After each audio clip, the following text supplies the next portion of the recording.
नमस्कार मित्रांनो. आज सकाळ सकाळ उठल्यानंतर मेथी टाकावं म्हणलं.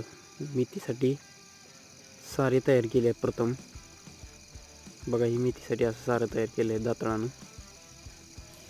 त्यानंतर अशी हळूवार दाट पडून हळूहळू मेथी टाकली.